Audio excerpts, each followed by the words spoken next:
Welcome, ladies and gentlemen, to another exciting episode. I'm going to do a book review today. Not much of a book review, but I'm going to talk about it since I don't have glasses. It's kind of hard to. Not functional glasses. Yeah, I don't have functional glasses. Um, so I'm not going to talk about a whole lot, but I'm going to.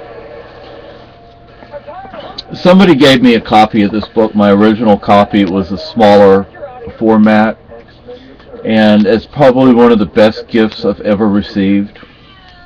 Dr. Frankel, Dr. Viktor Frankel, he was Austrian, and they say he developed the third school of psychiatry. There was Freud, and then there was, Adler, maybe, I don't remember. And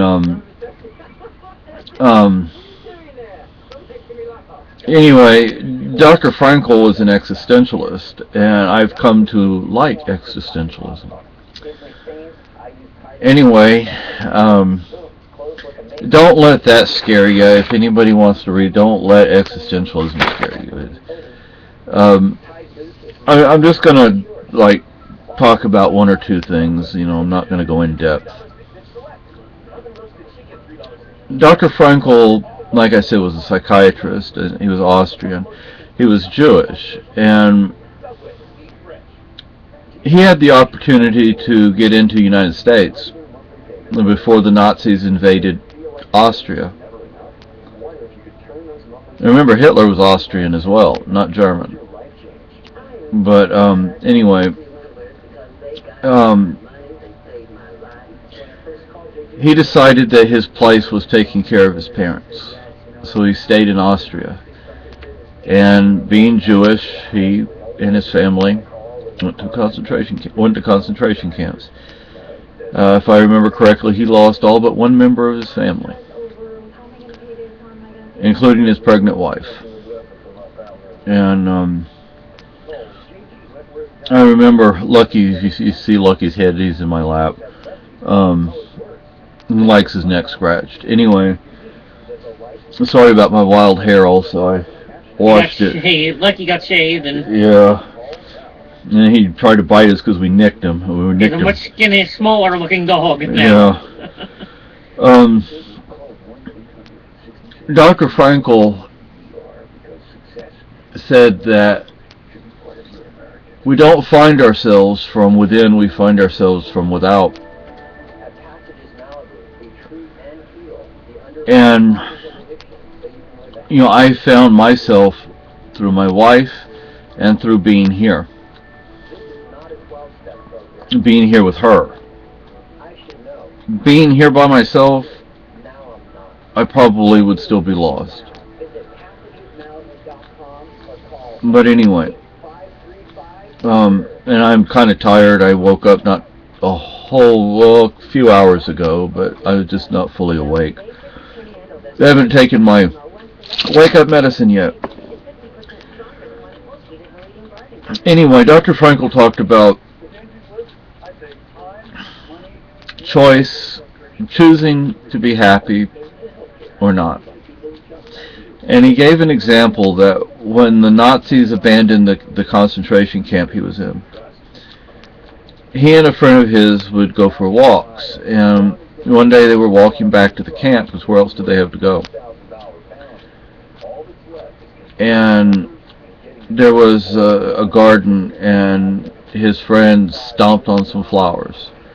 And he said, "Why did you do that?" or something like that. And I'm pissed off. And he had every right to be angry. He had every right to be angry after all the stuff that he and the rest of the people had just gone through. How many years did they survive in that camp? Some of them didn't. Most of them didn't. And Dr. Frankel says it's a choice to be happy or not. And that's very important. And I realized, I have read and reread this book. Okay, I haven't read it in quite a while. I need to reread it.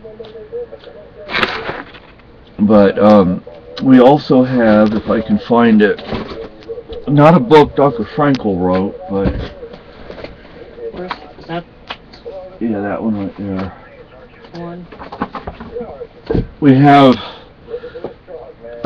this book, which was not written by Dr. Frankel. It was written, I think he's Greek.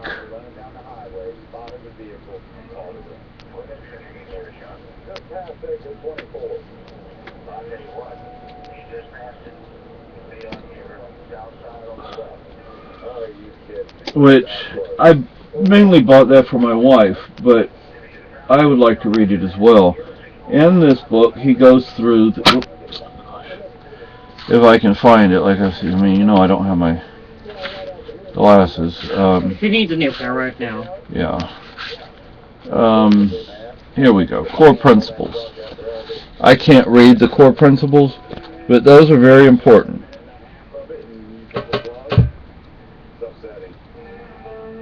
I don't know if you can even see it. I mean,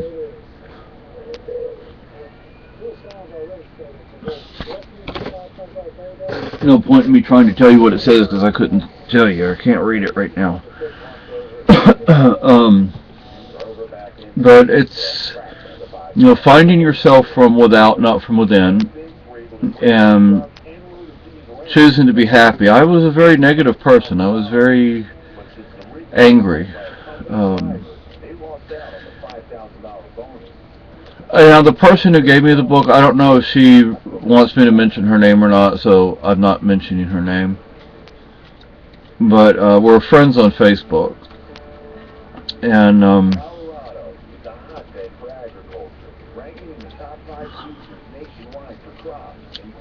I would highly recommend the book. The first half of Man's Search for Meaning is autobiographical, and then the second half now the first half he does talk about his philosophy of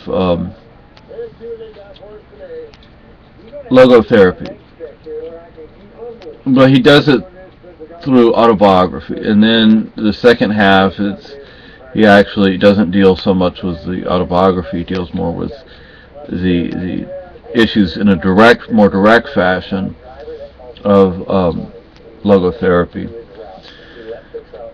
And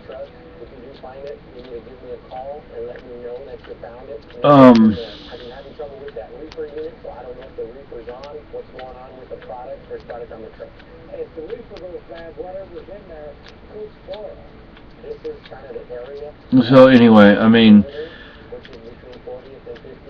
you know, he was a doctor, so in the camps he was put in the position of being a doctor, although they had no medicine to give patients, or it was basically talk therapy that they provided because that's all they had. And anyway, this video isn't very good because I guess I'm still tired. But I highly recommend the book, and you know, like I said, I found myself through my wife and us being here, and you know, I used to desire, to want, to wish that my parents would have just left me in Spain. That wouldn't have been a good thing. Knowing myself, that would not have been a good thing, because I would have spoken out against Franco and I would have been killed, or I would have been sent to a prison and disappeared. So. And you're only about 3 years old anyway. Yeah. But I mean, if I would have stayed there and lived, you know. But, you know, and then I think about, you know, Dr. Frankel went through a whole lot worse than I ever did. And, you know, why should I be so angry? Why should I feel that people should have so much sympathy for me, when other people have gone through a whole lot worse than me, and they survived and they came out happy. They came out a whole person. So I decided to be happy. that's basically it.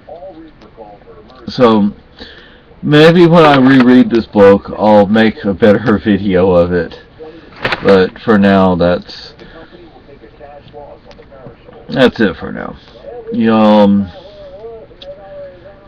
have a good day. Bye.